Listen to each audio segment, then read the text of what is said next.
Welcome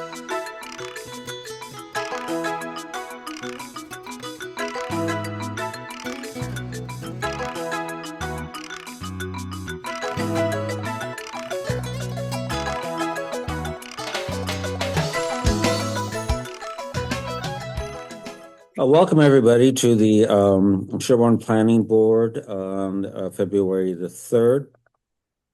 I'd like to move to open our planning board meeting at the time of 7:02 p.m. Do I have a second? Take a second.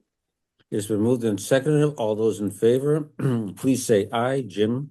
Aye. Steph? Aye. Brett? Aye. Rob? Aye. And I, Frank Hook, am an aye as well. All right, give me a moment so I can pull up the agenda and I'll read the agenda.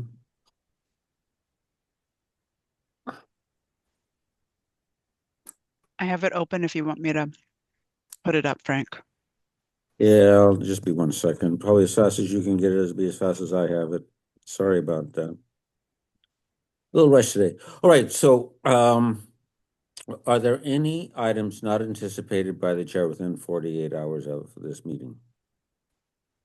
Okay, hearing none, there will be no unanticipated items. There will be no minutes for review for this evening.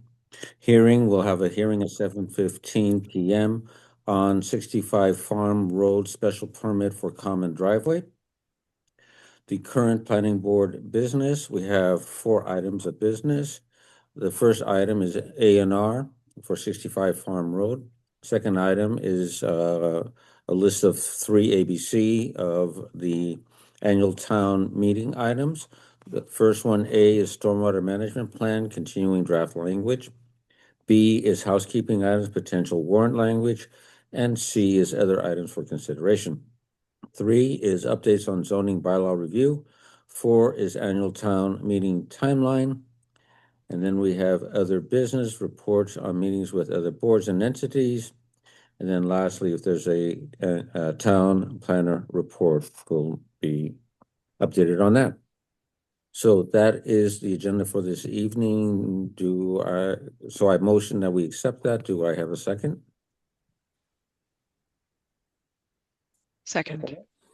It's been moved and seconded. All those in favor, Rob? Aye. Jim? Aye.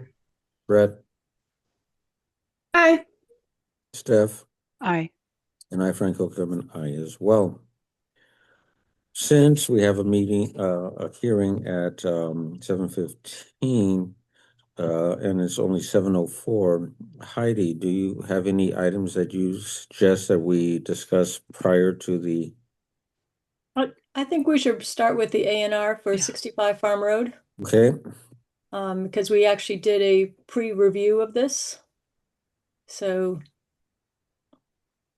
I think it would be, if Steph, if you want to bring up the plan for that. Yeah, you sent a bunch of documents. I'm guessing you're looking for the old lot lines and the new lot lines on one Yes. plan? Okay. Yes. So this involves 3 lots on 65 Farm, lots 3B. The acreage is 1.28. It has 151 square feet, 151 feet on the frontage. The width of the setback is also 151 feet. It has access and it will be part of the common driveway. Lot 4B, which is shown on there, is acreage of 1.16. The frontage is 155. The width at the setback is 151, still meeting our 150-foot setback requirement. Access is going to be on Farm Road for that one. Lot 5B, the acreage is 2.06. The frontage is 165 feet. Width at setback is 165 feet. It has access, is going to be part of the common driveway. And lot 6R, which is the one in the rear, acreage is 9.45. The frontage is 151.9. The width at the setback is 155. And yes, it has access and is going to be part of the common driveway.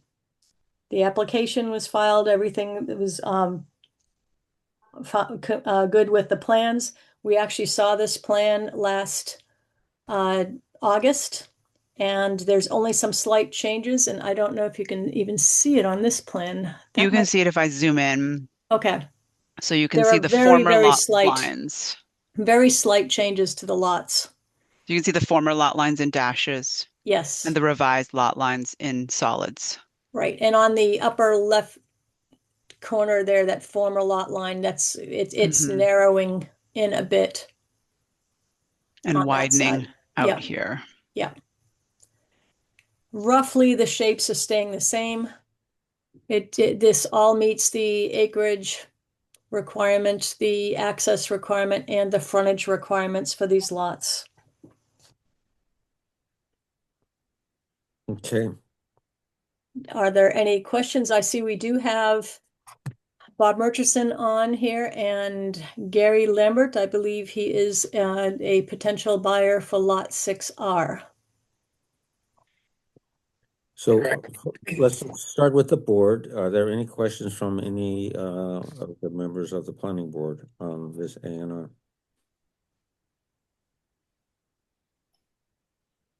I think we saw an early version of this, and I think my questions got answered at our last meeting when we set a pre-conference about this. Right. I agree. There's some discussions that I want to have, but not on this A&R part. Anybody else on our board? Jim, Brett, Rob?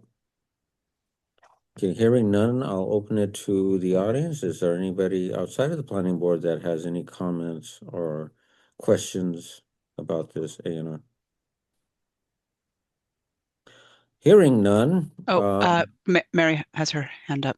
Frank. Oh, I'm sorry, I didn't see that. Okay, Mary, please. You're muted right now. Mary, you're muted.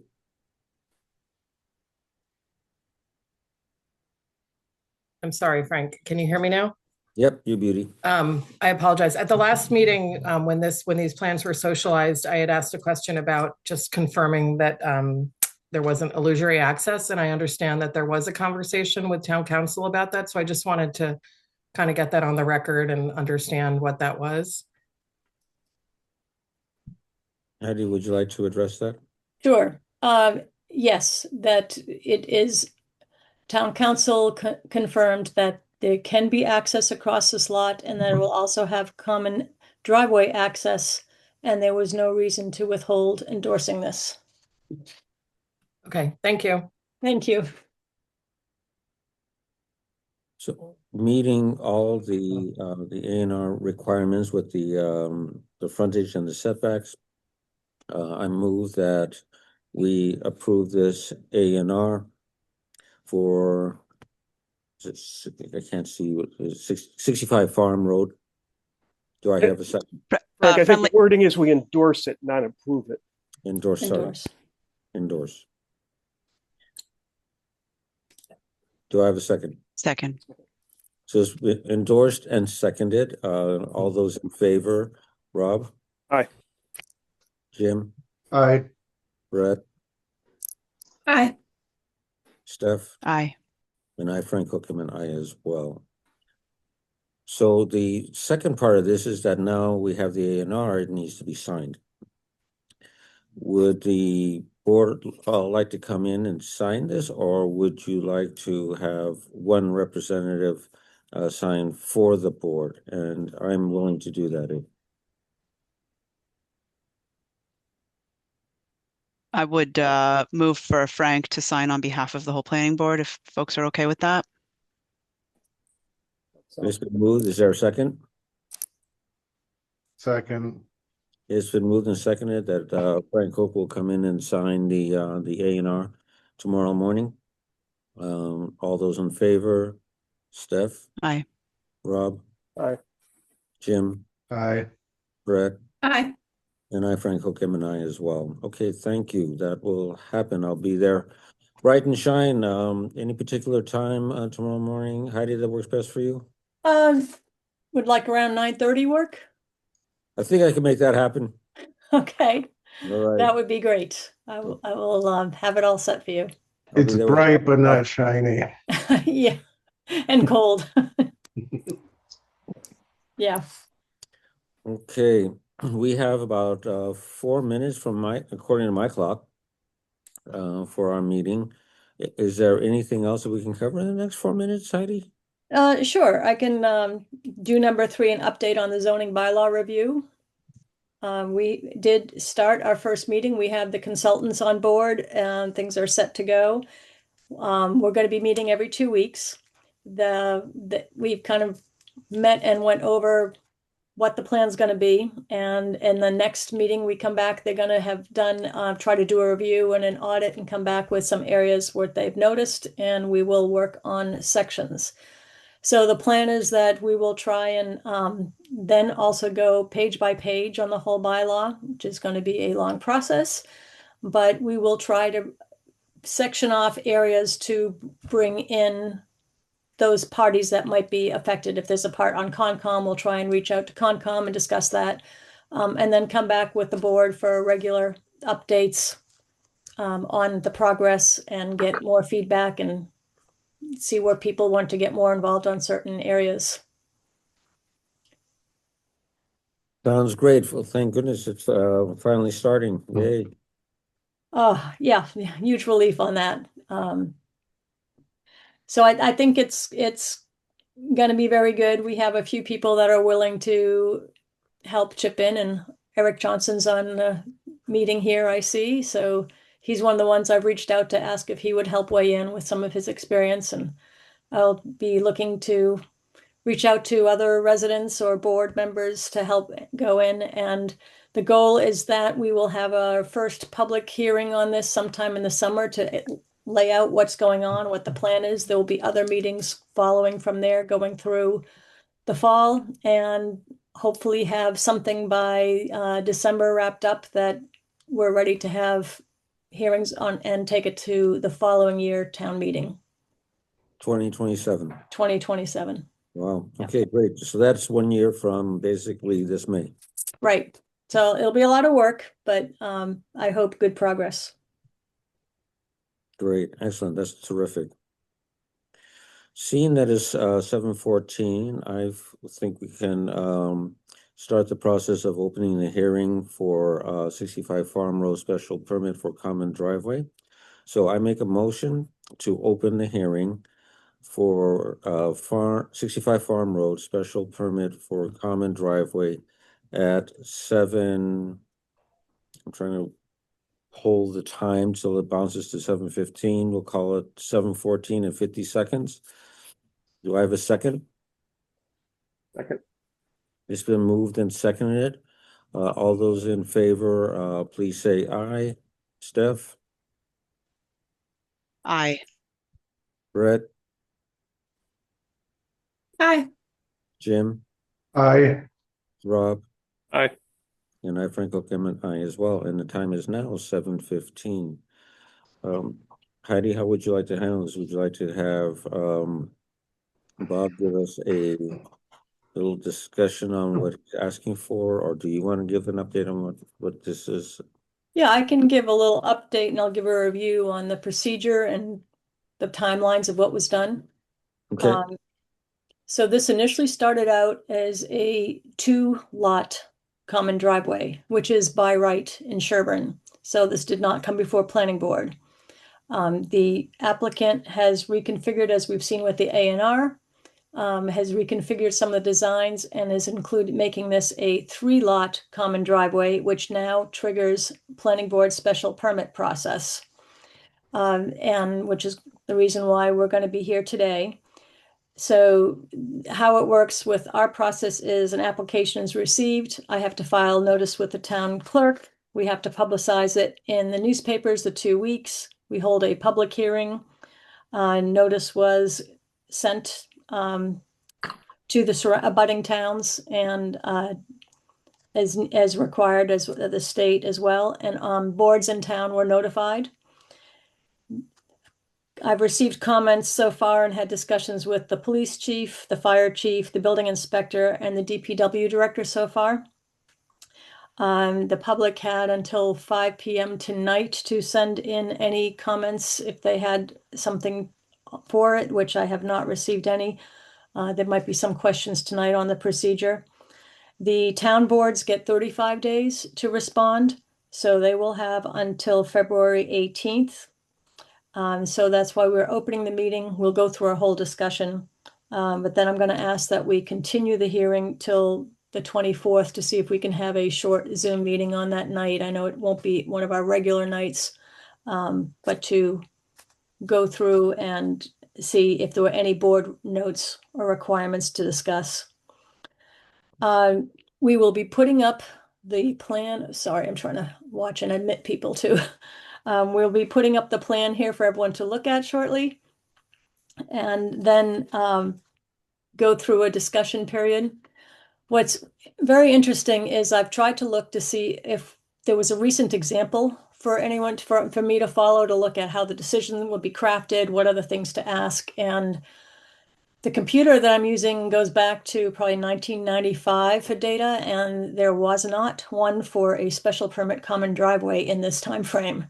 So I've looked to surrounding towns to get some ideas to see what they've done, and what's come up is this is ripe for our bylaw review because we have very little material in our bylaws right now of what's required compared to what some of the other towns require in their special permit process. And I think one of the things is, as we know, we have a one-page application that addresses everything, and that's one of the areas we will be looking at. But for right now, we're going to address what's in our bylaws and how that fits to this decision. So that's what I'll be focusing on there. Steph, do you want to bring up the driveway design? Okay, I think I've brought it up here. Yes. I'm showing it way zoomed out so that everyone can get the whole picture, but I'm going to zoom in because you can't see anything at this scale. So I'm going to zoom in and kind of exclude parts of the back lot here. Oops. Before you zoom in, just a quick bird's eye view of what you're looking at is that the bottom of the map is where Farm Road is and where the frontage is. The red lines are the different lot lines, obviously. The grayed in area is the driveways proposed. So you see the driveway, and it's hard to see which for lot 4B. And then you see the single driveway that starts from Farm Road that goes through the lot of 4B and has a shared driveway with lot 3B. It has a shared driveway with lot 5B, and then goes up to 6R at the very rear. In overview, that's what we're looking at. Right. Right. And then once the board makes a decision and the decision is filed with our town clerk, by law, you would have 90 days we'd have to file a decision after we close the hearing. And then there is a 20-day appeal period following when the decision is filed with the town clerk. And then after that appeal period has ended, the decision can be released to be recorded, and this decision actually gets recorded in the registry of deeds by the applicant. So this is very different from the A&R process as far as the timelines and some of the steps that happen. You do not sign this document. It's not like an A&R that does it, because this document and the decision and any maintenance plans and easements actually gets recorded in the registry of deeds. Heidi, I missed what was the 90 days for?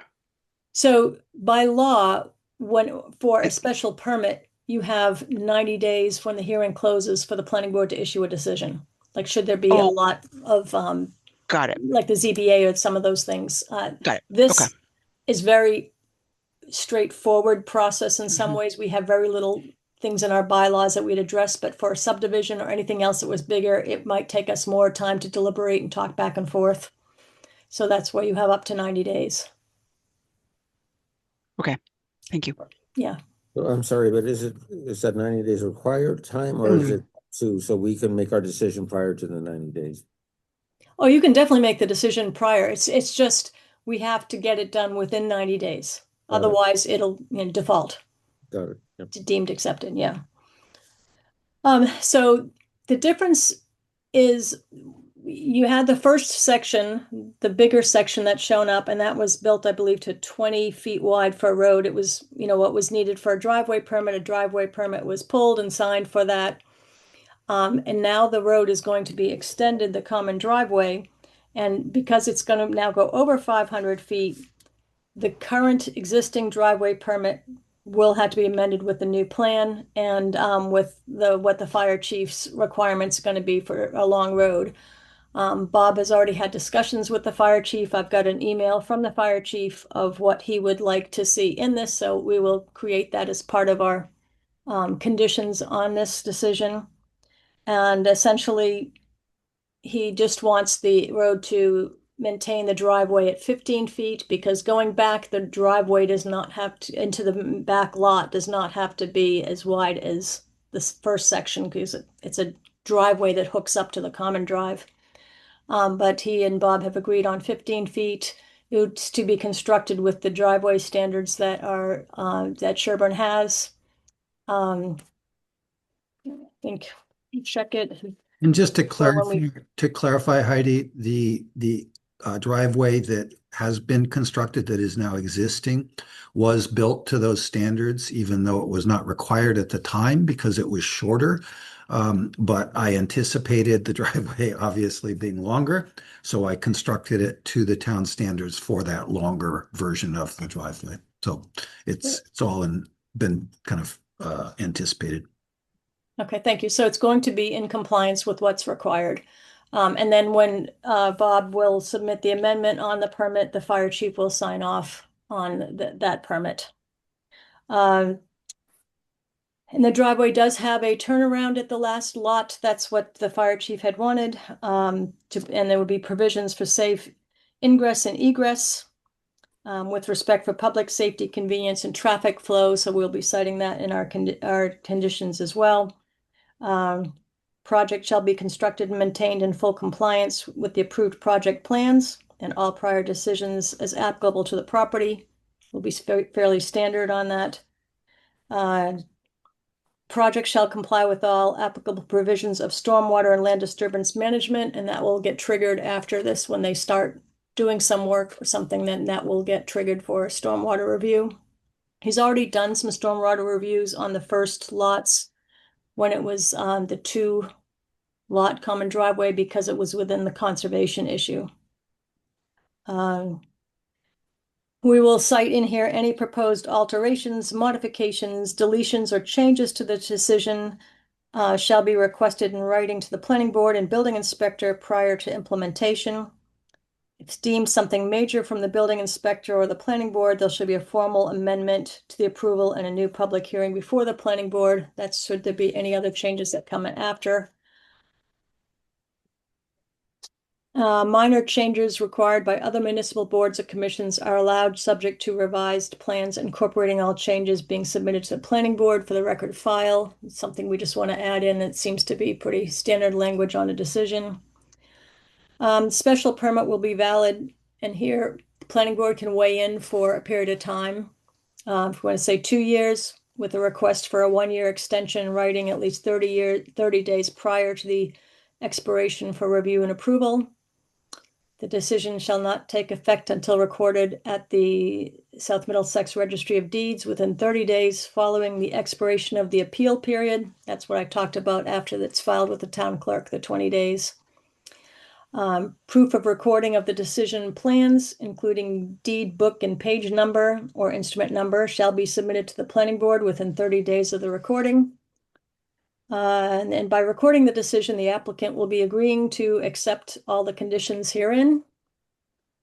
Any inability, failure, or refusal by the applicant to comply with the conditions of the decision when notified of failure compliance shall be grounds for zoning enforcement, including an order to immediately halt any site work, construction, or operations, or denial of the building or occupancy permits with respect to this project, which is pretty standard for most of the projects in town.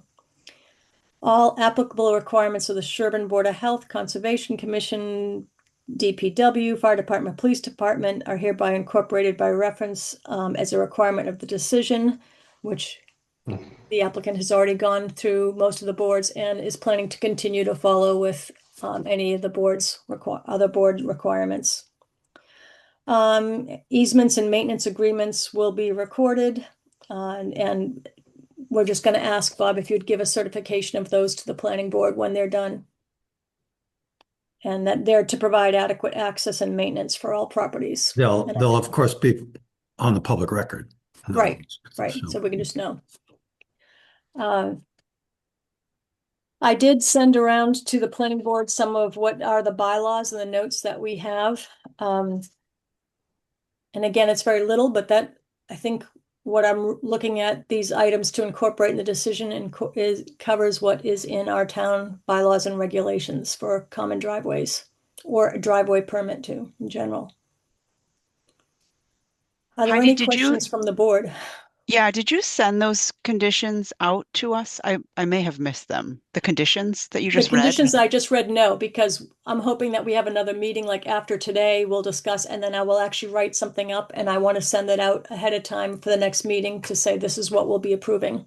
Okay. I have a harder time sort of like just taking it all in by listening to it. But I guess one thing that caught my attention is the special permit, you said the special permit will be valid for a period of time.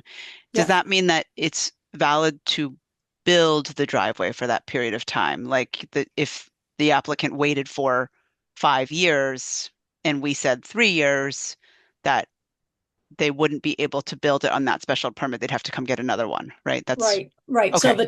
the two house one already exists, that is by right, but extending it up into the others to create a 3-lot common driveway would have some type of time frame. Okay. And that's something that you've seen in other.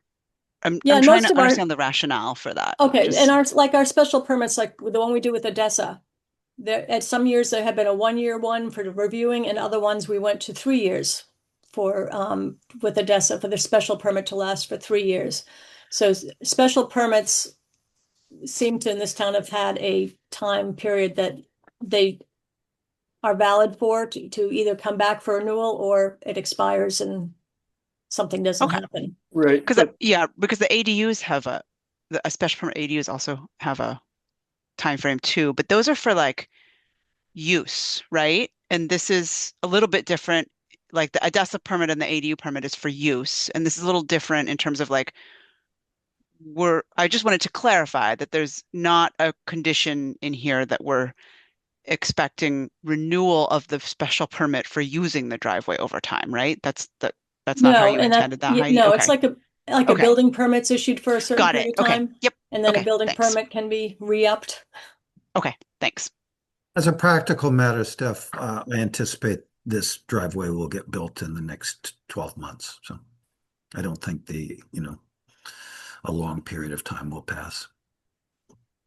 Okay. No, I just was trying to understand because in my brain I was thinking of ADESA and ADUs and I was trying to figure out how that pertains to the driveway, but if it's more like a building permit, that makes a lot of sense. Yeah. Well, if we have a time parameter to set, if we set a time parameter of 2 years for you to get this accomplished, that would be a fair number. Yeah, I think if The you, board decided to go with that number. obviously it's, it would be great to make it 2 years just to give us room, but I don't anticipate it'll be that long. Do we want to pull up some of the requirements in the bylaw that you sent for us to quickly look at? I can if you'd like me to, Heidi, although I Sure. think you just said that you covered a lot of it in the I proposed covered it, but if you want to conditions. go through and look, you can see Okay. what we have or don't have in our bylaw. So our definition here for a common driveway is that it provides access, and the key words is access to 2 or more buildings. And that's what this is each of these lots, there's 3 lots that will have access on this driveway. Will the drawing be updated to show some of the requests that the fire chief has made or deviations from what's shown here?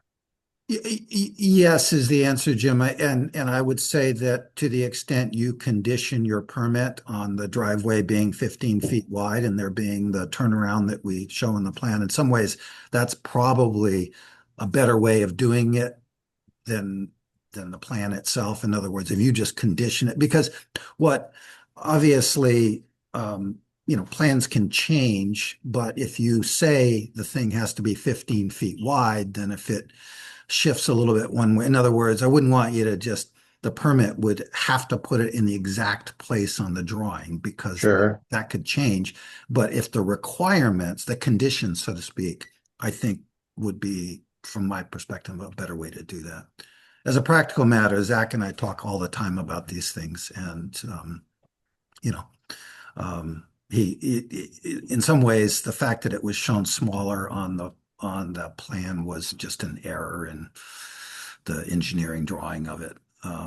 It was never really intended to be less than 15 feet, but that's all right. Well, things like the turnaround, and that's probably more important. Yeah, well, in other words, I think if you just condition either that the fire chief has to approve whatever we go to build, or if you condition 15-foot width and then approval on the turnaround by the fire chief. Either way, I hate to kind of narrow it down to a very specific thing. It'll give Gary a little more room to kind of lay out his house more specifically. It's not going to change dramatically from what's shown, but I would want to give him the opportunity to kind of tweak it a little bit. So Thanks, Bob. sure, thank you. And one of the things that, just for a second, that we kind of didn't talk about is why we have a law to allow you to permit this, and why we have a law that makes access for two homes not even require a special permit. And obviously, when you go to three or more, it requires a special permit. I think in this case is a pretty good example of that, in that we would be required to put in a lot more asphalt. And frankly, that asphalt would be in buffer zone, in Concom buffer zone. The ability to do three homes accessed by one driveway means a lot less pavement. And like I said, in this case, a lot less pavement in buffer zone. So I think and aesthetically to me, it's more attractive. I don't, everyone has their own opinions about this, but fewer curb cuts is probably to my eye, a better looking community of homes. So anyway, I just wanted to kind of remind us all why I think common driveways are a good thing. I actually lived in Sherborn on a common driveway that accessed 5 different homes over off of Farm Road. It doesn't have the turnaround that it should because it was built before people were thinking enough about these issues. But it really does kind of make for better aesthetics and less asphalt. So anyway, thank you. All right, so Steph, what we are going through there is Forgot I was sharing screen. Sorry. No, it's okay. Just Our reading. section refers that it has to, if you have that 4.3, the special requirements, and I said see down section I in bold. That's really all we have for what we're looking for common driveways, and it says it just has to follow the driveway bylaw, and it will have a recorded maintenance agreement, which I already said we would cover. So we really do not have a lot. There are other towns that require engineered plans showing slopes and showing all kinds of information, and it's something the board can consider when we're doing a bylaw review, but I highlighted this section, what we have, and then I did bring up the bylaw and what we're looking at in that chapter 125, the driveway section. If you go down further, and that just talks about, 3 or more require special permit, which is what we're doing. And the driveway section, because this is over 500 feet, he'll be following this 125.2, and that is what he will need to get from DPW when he amends the driveway permit, expanding from 2 to 3. And as Bob said, he's built it with the requirements already for this, and it's going to be signed by the fire chief as well, that they will have approval of access. One of the things, and I think you mentioned it, but that it does require is a maintenance agreement with the various lot owners. Who is the entity that receives a copy of that and make sure that that stays up to date? Well, Frank, it'll be by law recorded on the properties. So in other words, there'll be cross easements, the necessary cross easements, and then the maintenance agreement will be among the 3 homes that will be accessed by the driveway. And in fact, I was reviewing the draft language today, and it lays out kind of how the expenses are shared among them, and all of that will be recorded when it's put in place. We won't put it in place until Gary closes on the sale of the first of the 3 homes, and then we'll put it in place. Those agreements and the easements. But they're all, to your question about kind of where they're held at the registry. They're recorded on the properties. Great, thanks. Right, and I'm suggesting we just ask Bob, once they're recorded, to give us the book and page and a copy, so we have it for our record. Just as I do with the A&R. Yeah. Right. Are there any other questions by any of our planning board members?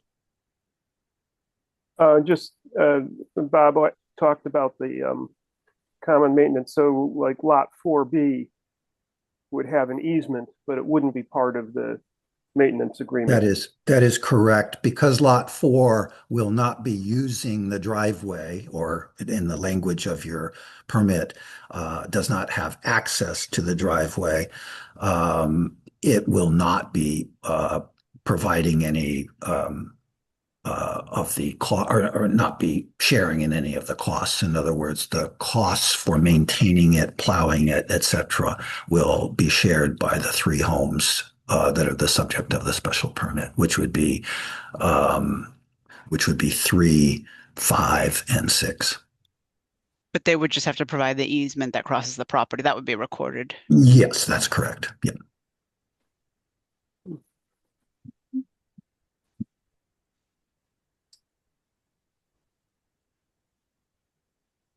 Any other questions by any of our board members?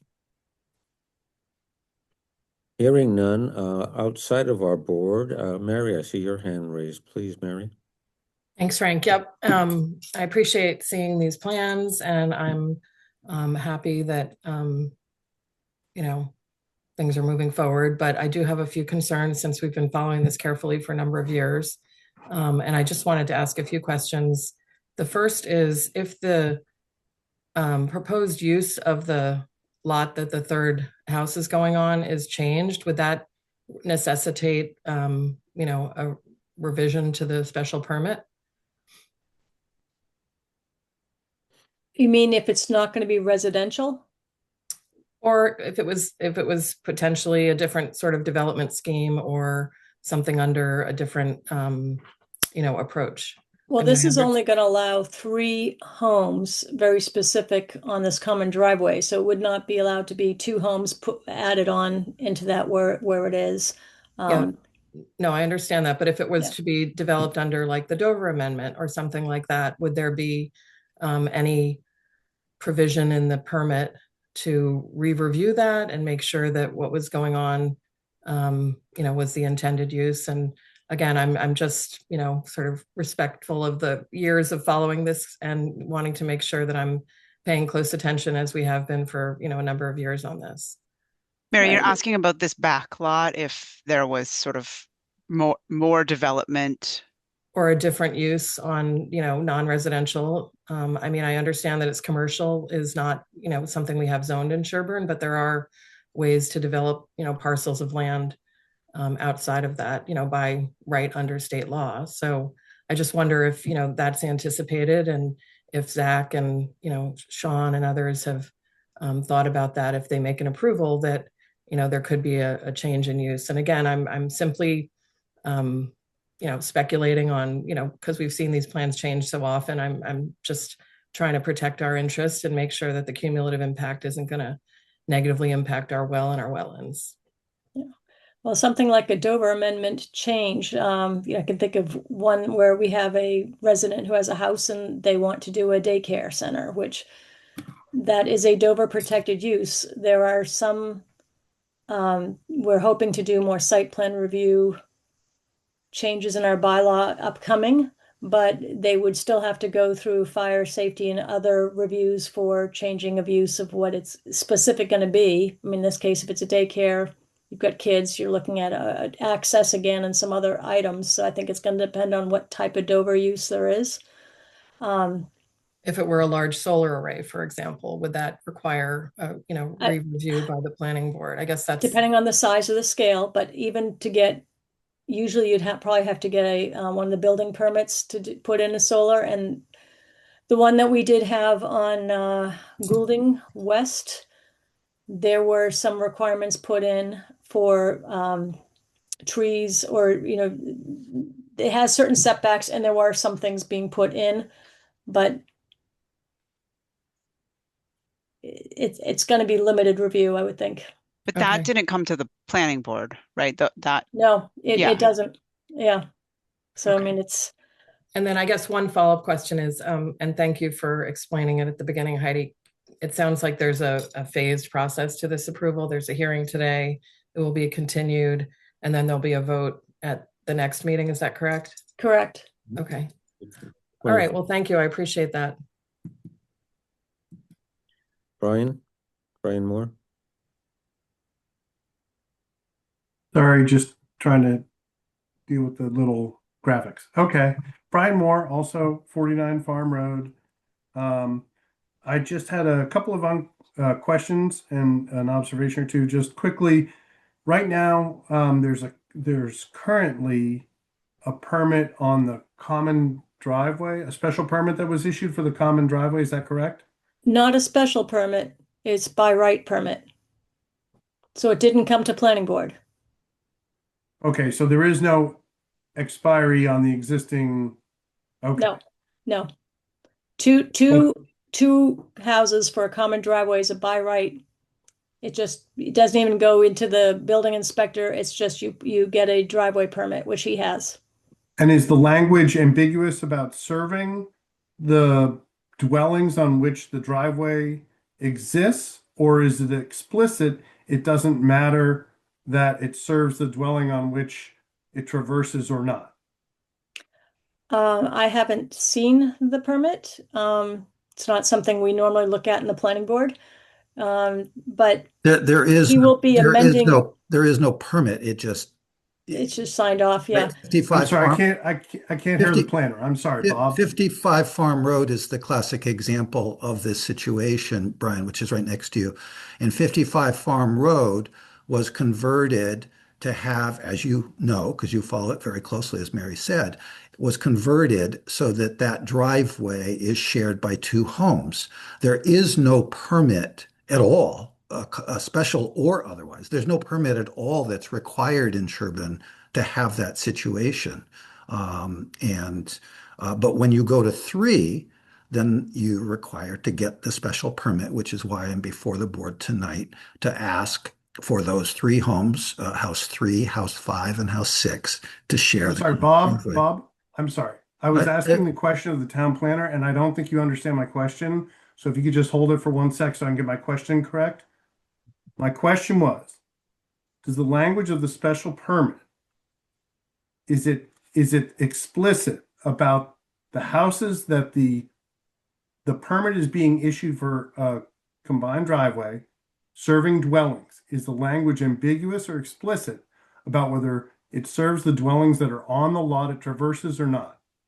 The special permit will list which lots are being served. And in fact, my application does that. Yeah. So you will have the special permit for the 3 homes are going to list which lots are being served. You can't just So the shuffle special lots in and out. permit is issued, thank you. So the special permit is then not issued to the lot it traverses? Correct. The special permit will be issued for the project of these 3 lots. If the common driveway is being issued for lots 3, let me look at the ones here. I think it was 3R, The map would be 5R, really and good to see. 6R. I'm Okay. sorry. I'll show the Thank- map, but Thank you so much. that's okay. But the permit does require the easements to be recorded, right? Yes. So even so the permit would not be valid unless this lot, which is not served by this common driveway, has the recorded easement at the Mhm. Registry of Deeds. Correct. So there is like it's not explicit, Brian. I was trying to share earlier the requirements in the town bylaws, which Yes. just say that the special permit that that the shared driveway serves, in this case, 3 lots, residential lots. I can't remember the exact language. It said It's buildings that it accesses, not lots. n- n- nope, serving more than 2 building lots is the language in the bylaw as a definition of a common driveway. So it's this the, it's speaks to my question, which is that a driveway crossing a lot, is not serving someone needs to determine, I would think, if a driveway, pardon my French, the driveway crossing a parcel constitutes what you just said, Steph, about, is serving it a serving lot. that parcel? It says access. If you look at our bylaw, it said under definition of a common driveway. Steph, do you want to bring that one up again? Yep. It says access to a lot. Mhm. Lot 4R does not have access to that common driveway. Is it restricted by the deed? The deed is only going to have an easement for lot 4. It's not going to say a maintenance agreement. The other lots are going to have an easement and a maintenance agreement.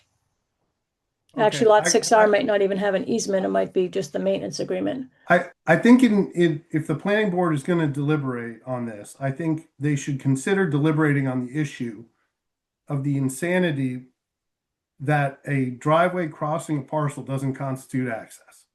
So that's number 1. And thank you for hearing my question and my point. Number 2, again, to the town planner, my understanding is a permit for access to 3 lots is an unprecedented action in the town of Sherborn. Is that correct? No, it's not unprecedented. What I said is I could not find a recent decision that was done. They have been done, but I couldn't find a recent decision that would have current bylaws or anything in it. Do we They know have if been they done. were done as a done and accepted as a grandfather issue and predated the bylaw, No. or if they were done after the bylaw was issued? They have been done. Brian, I just couldn't find anything recent to look at and say, oh, in 2000 there was a common driveway for 3 or more. They probably exist, but I haven't gone back in all the files, and I don't have a way of looking through everything to say when was the last common driveway done in Sherborn for 3 or more. Okay, well, I would ask that the planning board in their deliberations finds if we've got some time, find the time to locate and review what precedent has been set, because there might be precedent set which would, trigger certain requirements that would be more protective of, the wetlands and the residents and the wells and the septics and all the other things that we're concerned about. If you're capable of doing that, I think that would be a good measure. And then I'm happy to look further. Thank you. The third thing I wanted to just note here is that I was trying to scribble things down as you were going earlier. So as things come to other boards in the future on these lots, you called up section I before earlier, Steph. I think it was 244.3I, maybe. Yes, thank you. And I just want to confirm that we all see that is this the minimum requirements, correct? right there, second sentence? Yep. Okay. So these are the minimum requirements. There is no statement about being these are the requirements or these are the maximum requirements, simply that these are at minimum the compliance requirements for the Sherburne driveway bylaw. That's what And it says here. excellent. And is with other people on the call, other board members or whatever, I understand that there are other bylaws in our town that when more than maybe 2 or 3 dwellings are involved, trigger additional requirements for consideration before permits are issued. And it would be in your deliberations, I think, you may wish to touch upon those and make sure that other boards who have previously issued permits, approvals, et cetera, for these lots are fully aware and cognizant and weigh in on the planning board's decision, any decision during your deliberations on this matter. And thank you for hearing my questions and being clear with your answers. Sure. May, And may I for- ask a follow-up? Frank, You- is that okay if I? Go ahead, Steve. Okay. So I see that, Brian, and I agree with you that it's stated as minimum requirements to be in the compliance with the Sherburne driveway bylaw. And I guess my question to you is, as an abutter, is there a specific requirement that you would be asking us to entertain to that's in excess of the Sherburne driveway bylaw? I'm looking for I whether don't there's think anything that- specific. Okay. Yeah, I don't think that the planning board, right, can start asking someone to comply with the, other portions of, I'm not trying to overreach. I'm just trying to make sure that as this goalpost move yet again for what year are we in here? The 6th year of this, that the other boards who have been changing their bylaws over the last 5 to 6 years because they learned of deficiencies in their bylaws have the opportunity to make sure the planning board is aware that such things like stormwater is very, very important. EHIRs are very important. Location and sizes of septics relative to private wells, extremely important.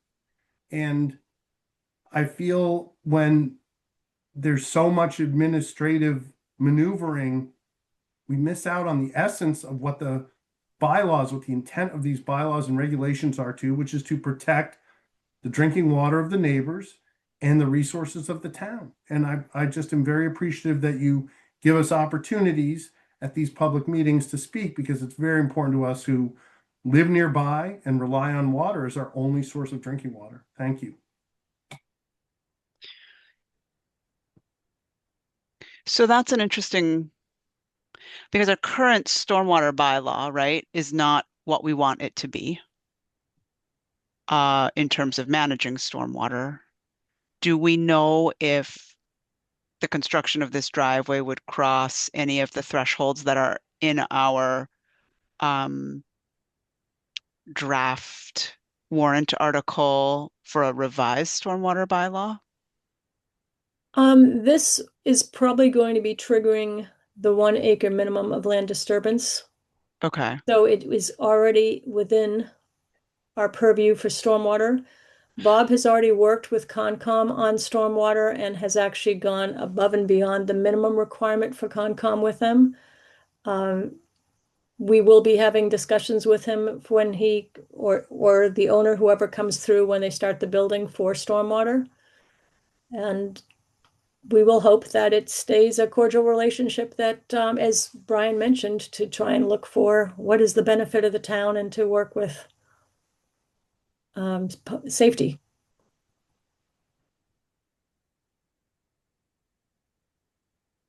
So I saw that Eric Johnson had his hand up earlier. Eric, did you still have anything that you wanted to add, or did you have a separate question?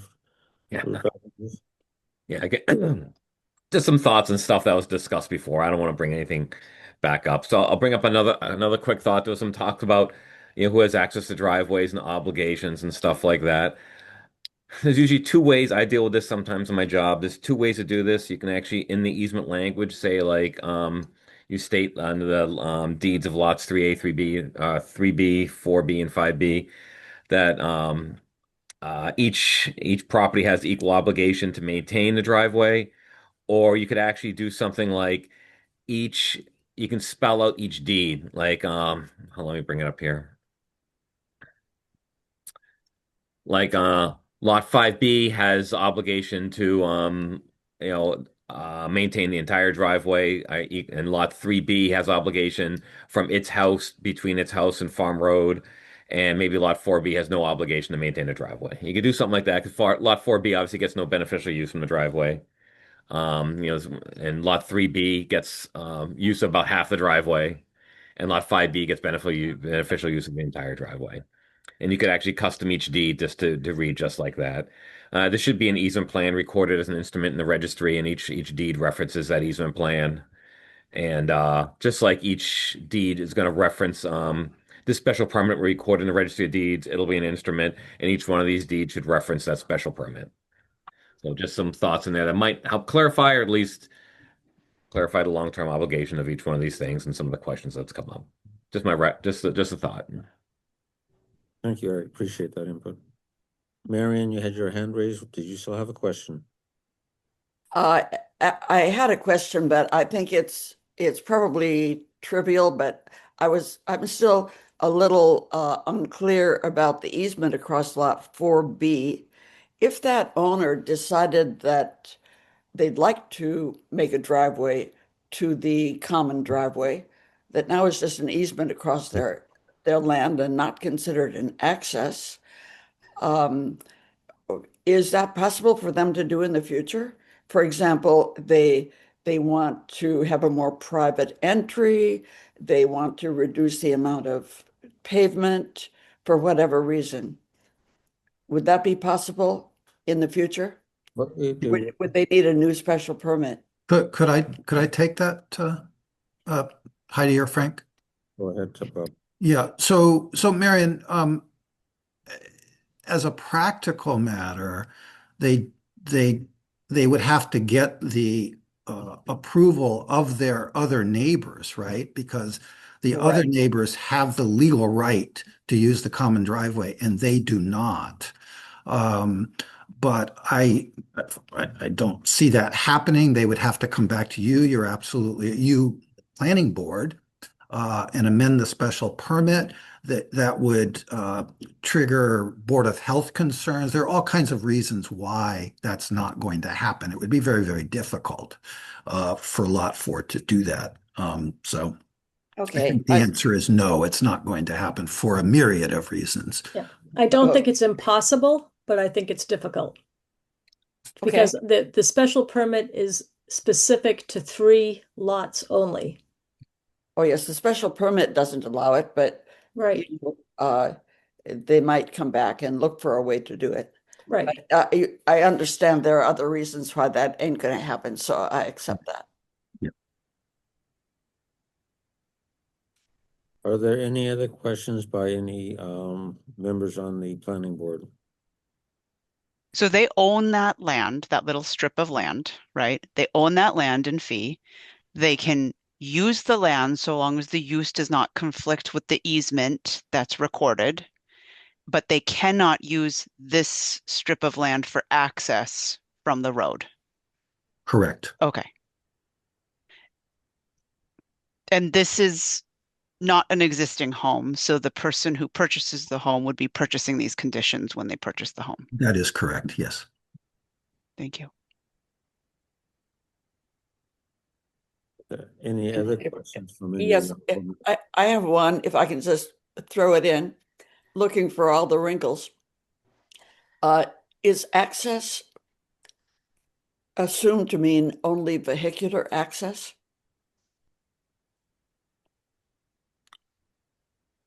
Good question. I would think so, Mary, and I don't know why the law about a driveway would be talking when it says access to or excuse me 3 or more homes why it would, I mean, I don't know what that would even mean if you went down that road with a definition. Okay. I mean, you'd have all kinds of complicated things going on in town Yeah, that's if you true. took that definition. Right. So I was asking if there were any other questions by board members. Are there any other questions by any of the board members? Rob, No. Jim, I don't have any more now. Brett?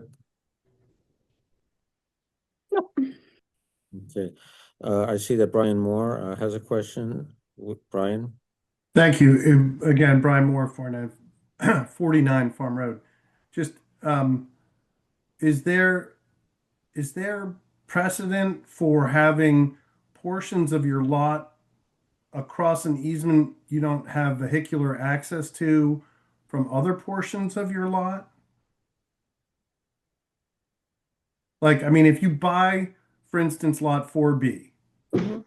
and you set up your kid's swing set over between this easement and the pond, is there, yes, thank you. Is that problematic for future property owners to settle like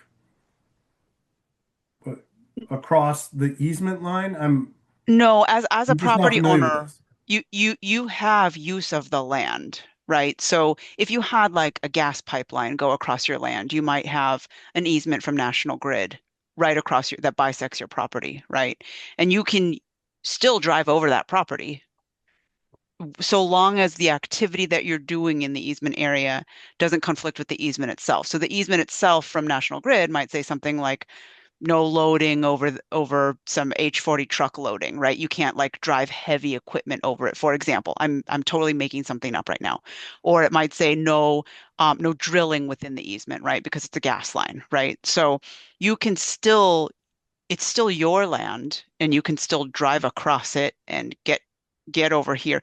But I think what would be prohibited is utilizing through lot 5B and then through this easement for the purpose of access. That's kind of I think what I was trying to ask earlier, that is what is prohibited for this property owner. But they still own this land. It's just that this little strip of land might have some restrictions on it, but they should be able to cross it and So when the landscaper comes for lot 4B, and if you'll entertain this is great. When the landscaper comes for lot 4B with his big trailer and his crew of five, and he pulls into the common driveway and parks so that he can mow lot 4B, that's going to be a problem. I mean, I can think of numerous issues when it comes to things like this, but I really do think that deliberation should be really, really scrub this thing hard because it's obvious that they're going to be counting on this for access for three unbuilt houses, which are going to be one of which can be relatively large, and it should just be clear as day. And the fact that it all depends on a driveway which crosses the land, which is not considered as accessing it, is something that you really should be, I guess, turned over and made sure that that's allowable and doesn't create unnecessary conflicts for those neighbors. Right. Thank It you. is, yeah, no, it is tough, but I mean, I get landscapers that go to my neighbor's house and they park in my driveway.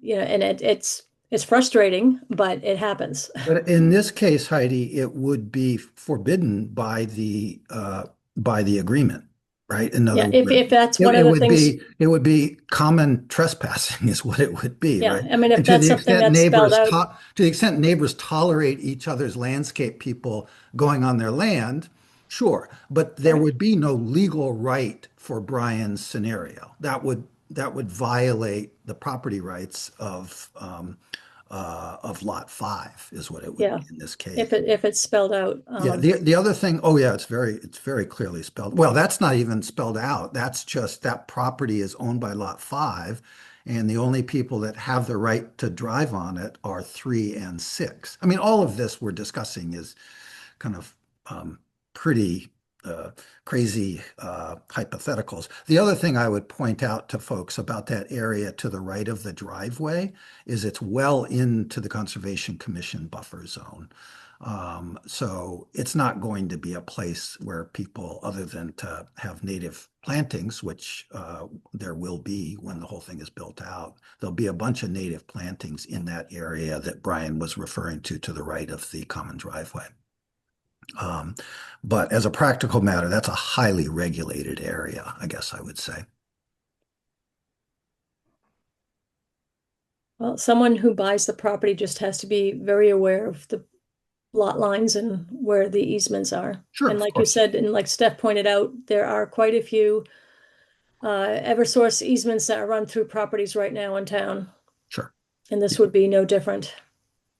Yeah, Except- and it's, again, as a practical matter, the common driveway permit is very specific in what it allows. And to the extent there are any of these scenarios, whether it's Mary's Dover Amendment scenario or Brian's landscape, all of that stuff with regard to the special permit, which you are being asked to issue, your permit has conditions and is very specific about what it allows and what it doesn't allow. To the extent anyone wants to change it, they have to go through a regulatory process.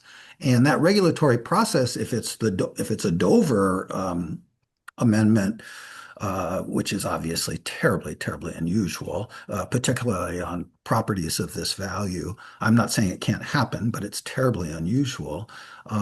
If you go into a Dover amendment, then the regulatory process still exists, but it's quite different. Mary's right that it's a different regulatory process, but there is a defined regulatory process for any of the scenarios that have come up tonight.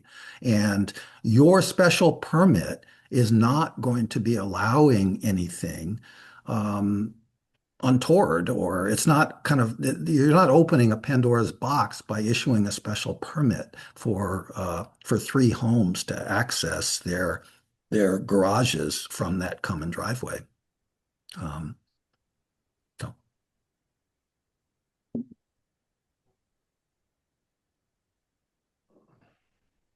One more opportunity. Are there any further questions from anybody on the planning board? Anybody not on the planning board?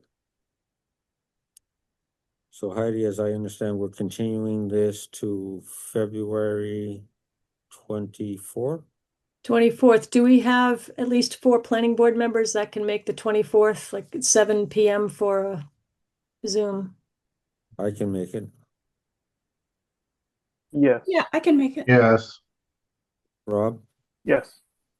All right, there's 4. So Steph, whether hopefully you're able to make it one way or another, but if not, we still have our quorum as needed.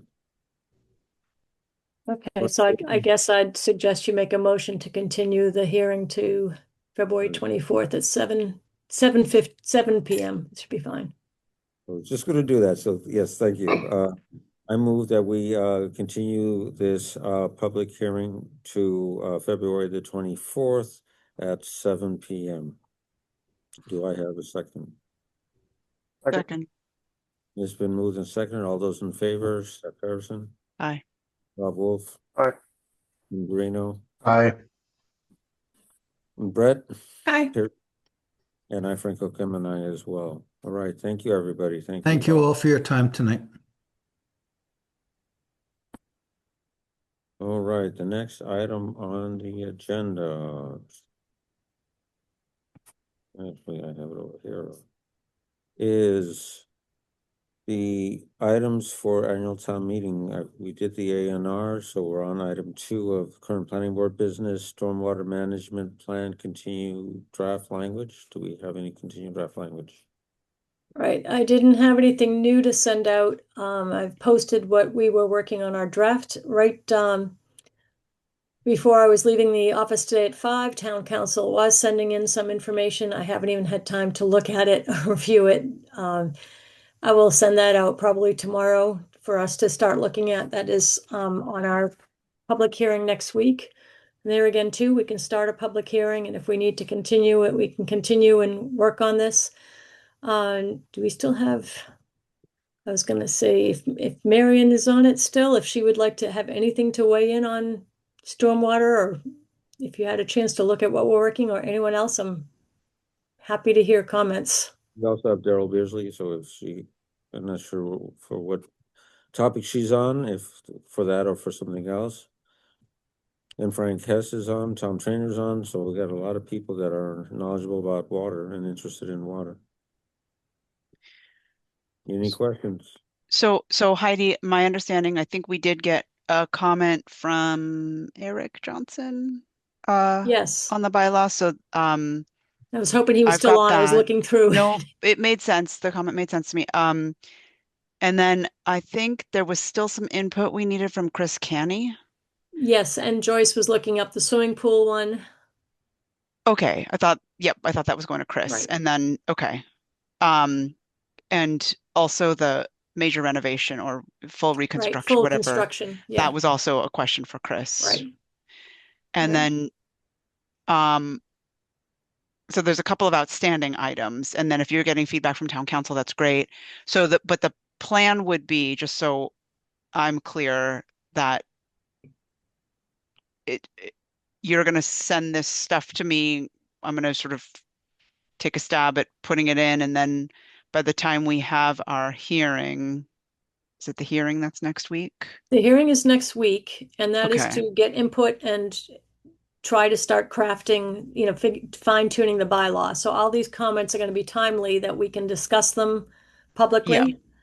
And that's why I do want to send it to the board ahead of time so that people can start thinking about the questions. We can't deliberate until next Tuesday on it, as a group, but hopefully we will get this all fine tuned. And because we have it set right now that it's going to be a document on file with the town clerk, we have ability to make the changes. Right. But are we, so when you send me town council stuff this week, and Mhm. ideally Joyce can resolve some of the outstanding terminology questions this week, we've got Eric's comments, and I can put Right. that all into one place to be sent out to the board before the hearing. Yep. Are we voting at the hearing on language, or are we? If we finalize it, my guess is we'll have to continue the hearing because I have a feeling we will get Okay. other people weighing in on the hearing, and we may get comments from the public coming in. So I have a feeling that we will be continuing the hearing till we get a fine and go with a round two after the hearing to bring forward. The goal is to come up with language at the end of the hearing, but I don't know if it'll happen next week. Okay. And so that could be the 24th as well. What's the deadline for the language? We could probably even go to March 3rd, for our first hearing on that, because when is the advisory meeting? We want to have it set by then. So Okay. depending on how Tuesday goes, next Tuesday, that can decide if we need Okay. the 24th to be expanded, or if we decide we want to wait till the 3rd, or. Okay. And then as far as the regulations, which are a very important companion to the bylaw, should the bylaw get approved at town meeting, we were talking about potentially, because the regulations have a lot of definitions of key terms and things like that, or will have definitions of key terms. So what would be the timeline for a public hearing for regulations that could be done right before town meeting, right? Or It could, right after town basically, meeting? we need to publish 2 weeks ahead of time and get a mailer out to people Okay. on the regulations. So at least 3 weeks by the time you count on getting to a newspaper and get them to Okay. publish on the timing.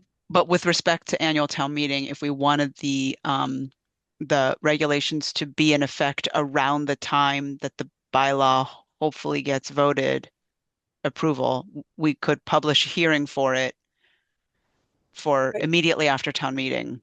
Right. And then Right. upon if the hearing results in an approval of the regulations, then they are immediately in effect. Is that correct? Yes.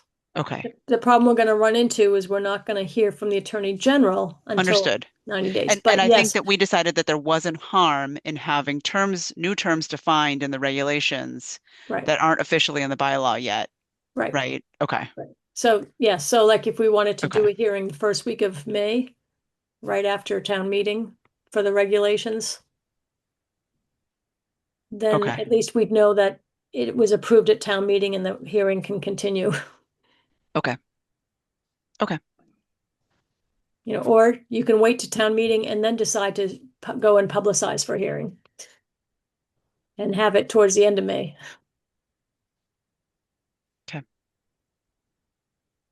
In the beginning of May would be better, but Sorry, Frank, I'm having a hard time hearing you. you said, I think the beginning of May would be a better time frame to aim for. Yeah.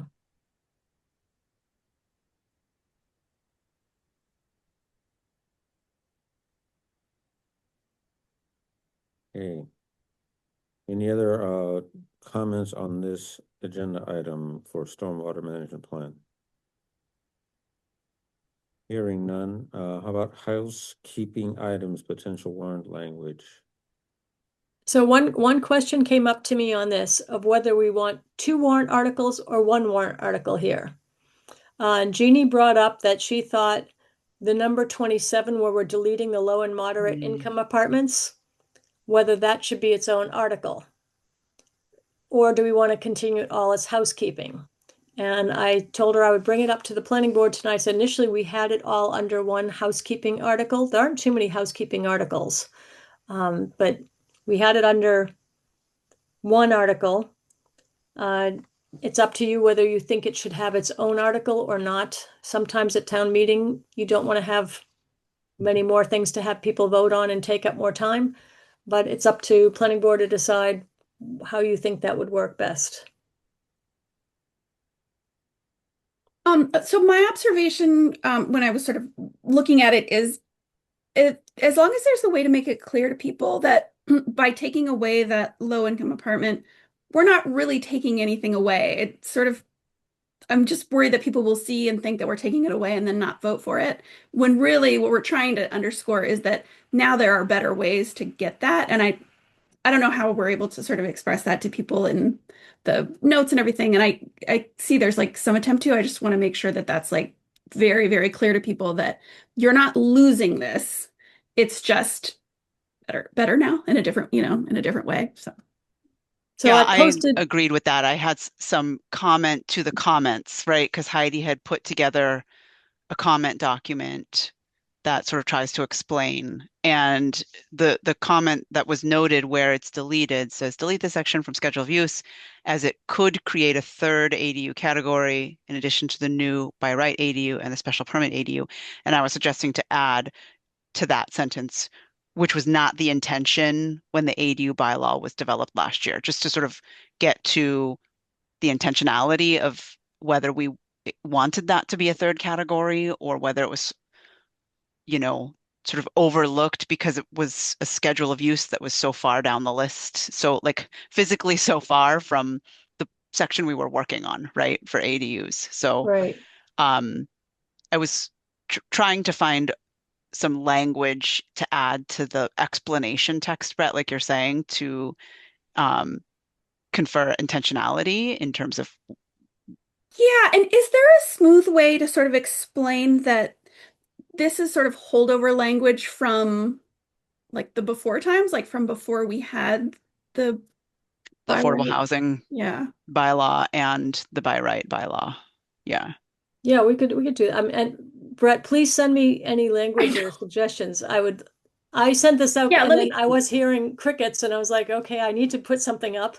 So so this was a start and I told Jeannie this was round one and I'm sure there was going to be more. So It still doesn't answer your question as to whether we do it as a house cleaning item or whether we do it as a separate warrant article, which was one of the things you were also asking us to comment on. Yeah, making it a separate warrant article sort of makes it feel like a bigger deal than I think it is meant to be. But I also could see the potential for it getting hung up unless it's really clearly explained, like Brett is saying. So, I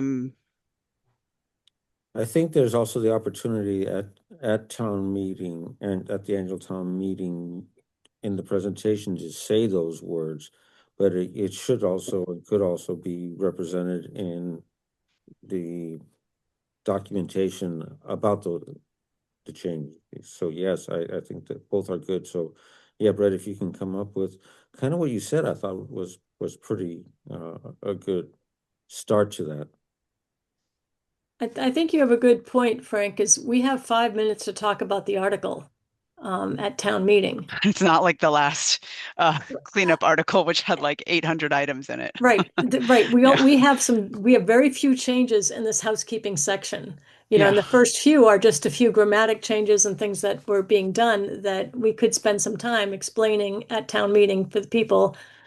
This was due to like just what Brett was saying. Things changed. This was done before. There still can be an affordable unit that's done. It's just we did not need to spell it out anymore. You don't need a third category ADU.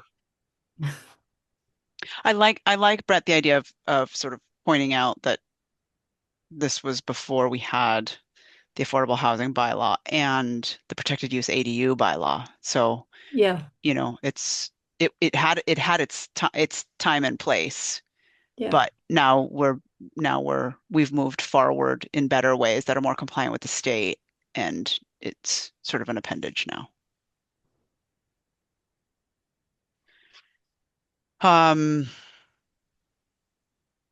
Heidi, I did get to looking at I think that you sent these out yesterday, the comments, the Yeah. documentation, and I have some comments on the comments that I guess I could Great. just send to you directly. Yeah. I could put them up, but I don't know if it's worth everybody's time to walk through them. It's up to you guys, whatever you want to do. I'm happy to just send them to Heidi and Why don't we do that? okay. And anyone else too, please send me comments for the comments. And I made a note of what Brett suggested just now in my Oh, good. comments on this too. But Brett, if you have other language to send in, like independently, that would be good sort of multiple pieces of data Yeah. for Heidi to work with. Yeah. It seemed to work well last year, and then I'll use this as the vehicle for talking to advisory and everything else to direct people. Yeah. And we now have a QR code that I'm putting on. It's the one that I sent out in the mailer to everyone. It goes right to the planning board webpage on that QR code. So hopefully people will use it and we can use that QR code for the next times. Good. So any other questions, comments, concerns on housekeeping items? Hearing none, shall we move on to other items for consideration? Are there any? I haven't heard of any other items to be added for planning board for consideration. They've closed the warrant. Doesn't mean they can't open it at some time again, but nothing's come across my desk. Great, good. Okay, we're on to item 3, updates on zoning bylaw review, which I think We did that one. Yep. And annual town meeting timeline. I keep that on here as a placeholder to discuss, but I think we are in good shape on that. Right, and I think we've mentioned it a couple of times in this meeting, you know, where we stand on timelines with hearings and so on. All right, so now that brings us to other business, reports on meetings with other boards and entities. Rob, do you have anything? Yes, I attended the Metro West Regional Transportation meeting, board meeting this morning. A lot of annual business regarding budget and such. I don't think there's not much use of their stuff here by us Sherbornites, although there are some people who have gotten access to the reservation access buses by going through the Council on Aging, and that's that's quite popular with a small number of people. Couple of just interesting things they're doing. One is that they've gotten some new style buses and they use on the high volume fixed routes, and they a lot of them are LPG powered for lower emissions than diesel, and they also have one battery electric bus now. Oh, excellent. Yeah, interesting. The other thing that I thought was just sort of interesting or alarming or something to hear is that they were going over their safety plans. They have to look very carefully at the safety of this large organization with a lot of public impact. And they have various metrics for basically mostly around, accidents and injuries. They have I didn't look, but he said there's information available for these kind of organizations across the state, and their record and their thresholds they use for the performance they're trying to achieve are very good relative to their peers, and they do well. So like they their threshold for, I think it's accidents causing fatalities, the threshold is 0. They don't want any, of course. For the accidents, I think, causing injury, the threshold is something a little bit less than 1 per 100,000 vehicle miles. And but the thing that was quite sort of I didn't anticipate is the threshold of about 0.5 per 100,000 vehicle miles is for injuries caused by assaults on the staff by users of the system. And that's apparently a real deal with your job is driving a bus. And they did say that the number of conflicts between customers and people have gone way down since they've gotten these state subsidies that now have eliminated the fare on most routes. So it's all around fare collection that causes issues, but it's just interesting to think that everybody who has a job, facing and working with the public has considerations that those of us who, work in offices or whatever don't tend to think about. Yeah.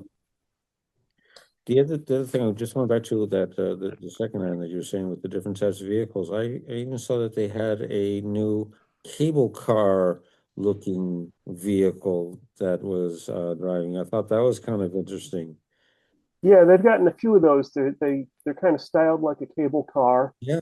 They use them on, I think mostly on the sort of dense city routes, like in Framingham, and they're easier to get on and off. And I think I don't remember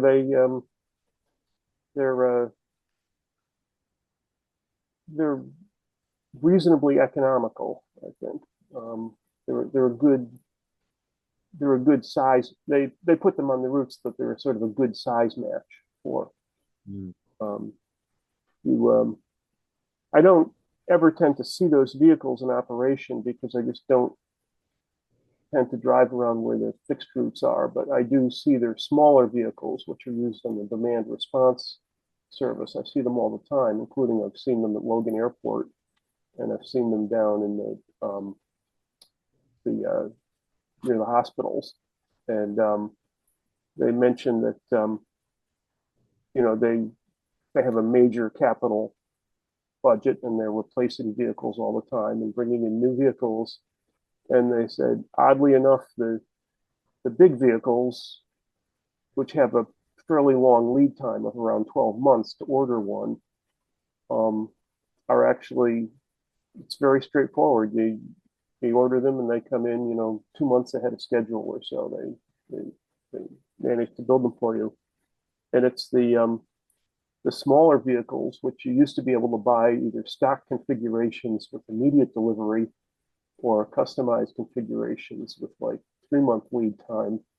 And apparently they're having supply chain issues with those, and it's stretched out so that it's more difficult to get delivery of those. I think they're roughly 9 or 12 passenger vehicles. It's more difficult to get delivery of them and takes longer than it does to get delivery of a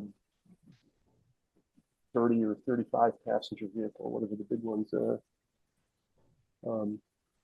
Just kind of interesting what happens as these supply chain issues work through. But it is good to see that they have a full LPG refueling facility there, and they are really very strongly moving away from diesel vehicles, and the battery vehicles are still somewhat limited and quite expensive. So those are really sort of they're not going to go to very many of them now. They're just kind of it's kind of like having a prototype or just a couple for a use case, but it'll be a long time before the whole fleet converts over like that. Yeah. And the new regulatory climate, I can understand, but it's not necessarily beneficial to our climate. All right. Thank you very much, Rob. Are there any other, Jim, do you have anything? Yeah, we have a few on both historical commission and district commission. So as I previously mentioned, both committees are looking at the design guidelines for the Sherborn Center Historic District, which is under the jurisdiction of the District Commission. There's some old language that we're looking to modernize, particularly around using substitute materials for natural wood and how those could be integrated or may not be. But there's most of the requests, I think, that have been presented lately around that topic. Wood is very aesthetically pleasing and warm, but the durability question is valid, and modern materials can be painted to look like wood, some of them, not all. And that's what I think we need to consider and have modern language in those guidelines, which address that topic in particular. There's been other questions about fences and just clarifying in most instances that fences below 6 feet or now 7 feet don't fall under the jurisdiction of the historic district commission review, but that applies to residences. What happens if it's an institution or a commercial property? I think that's left unclear, but in general, if you have a fence that's below 6 or 7 feet, it wouldn't fall under review. So that's another area that I think needs to be updated on the guidelines. So we'll be discussing this in more detail at our next meeting, which will be a Zoom meeting in March. I forget the date offhand, but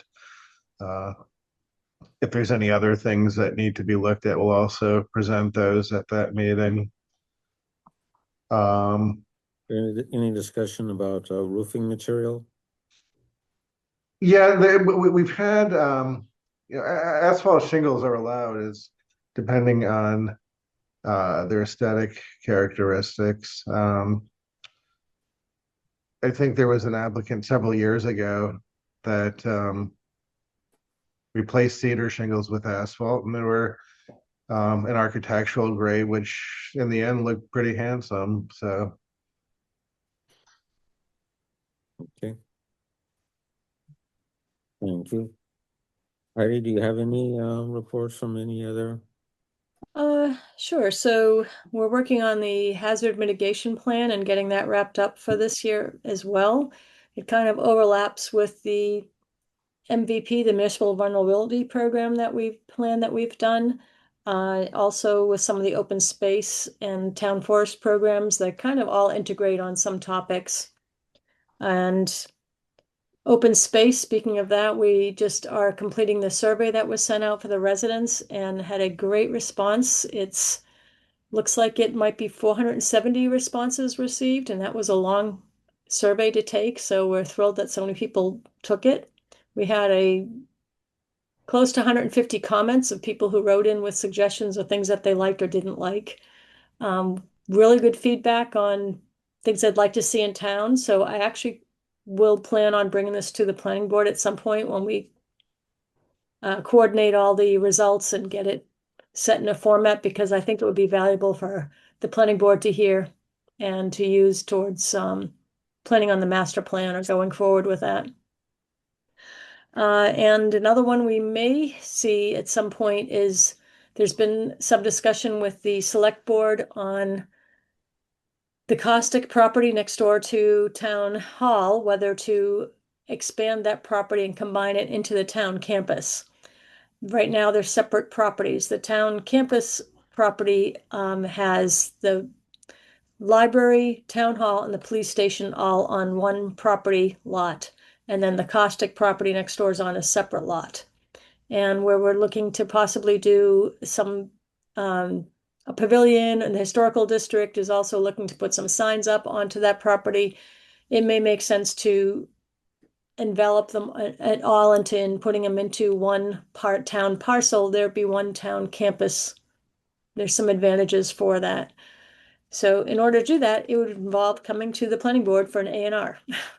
So you may see that one coming up. I hope to see that one coming up, but we have to do a little bit of research on the parcels first. And that's Okay. it. All right. Do we have a town planner report? Oh, that was it. That's what I thought. Okay. All right. I see some other attendees. I'm not sure if they had any particular reason or anything specific that they wanted to hear or discuss or comment on while they were visiting. I'll give you one last opportunity before we end this meeting, adjourn this meeting. Hearing none, I move that we adjourn this meeting of the planning board February the 3rd at 8:38 p.m. Do I have a second? Second. So moved and seconded. All those in favor? Brad Piercy, Hi. Jim Garino, Aye. Rob Wolf, Aye. and I, Frank Hookham, and I as well. Well, thank you everybody for a wonderful meeting.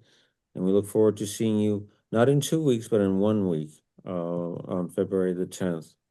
Great. Thank you. Bye-bye. Good night.